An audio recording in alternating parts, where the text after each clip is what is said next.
Narsingdi মনোহরদীতে private মাদ্রাসা ঐক্য পরিষদের আয়োজনে প্রথম কেন্দ্রীয় পরীক্ষার ফলাফল ও পুরস্কার বিতরণী অনুষ্ঠিত হয়েছে। মনোহরদী মডেল হিফজুল কুরআন মাদ্রাসা মাঠে অনুষ্ঠিত অনুষ্ঠানে বিভিন্ন মাদ্রাসার শিক্ষক, শিক্ষার্থী ও অভিভাবক উপস্থিত ছিলেন। বিস্তারিত দেখুন মোহাম্মদ এমরুল ইসলামের প্রতিবেদনে। নরসিংদী মনোহরদীতে প্রাইভেট মাদ্রাসা ঐক্য পরিষদের প্রথম কেন্দ্রীয় পরীক্ষার ফলাফল প্রকাশ ও পুরস্কার বিতরণী অনুষ্ঠিত হলে তা শিক্ষাক্ষেত্রে একটি নতুন দৃষ্টান্ত স্থাপন করেছে। অনুষ্ঠানের আয়োজন করা হয় মনোহরদী মডেল হিফজুল কুরআন মাদ্রাসা মাঠে, যেখানে স্থানীয় বিভিন্ন প্রাইভেট মাদ্রাসার শিক্ষক, শিক্ষার্থী এবং অভিভাবকরা উপস্থিত ছিলেন। প্রাইভেট মাদ্রাসা ঐক্য পরিষদের সভাপতি হাফেজ মাওলানা আনোয়ার শাহ সভাপতিত্ব করেন এবং সাধারণ সম্পাদক হাফেজ রাশিদুল হাসান তানিম অনুষ্ঠানের সঞ্চালনা করেন।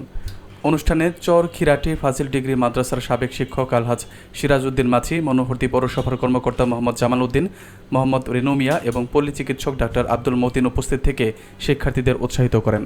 বক্তারা এ ধরনের কেন্দ্রীয় পরীক্ষা ও ফলাফল প্রকাশকে স্বাগত জানিয়ে ভবিষ্যতেও লেখাপড়ার মান উন্নয়নের জন্য নিয়মিত আয়োজনের আহ্বান জানান।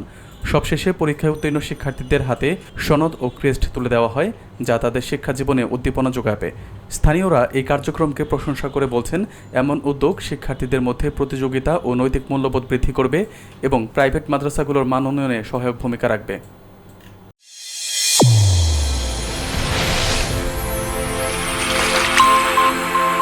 চ্যানেল A1 হৃদয়ের স্পন্দন।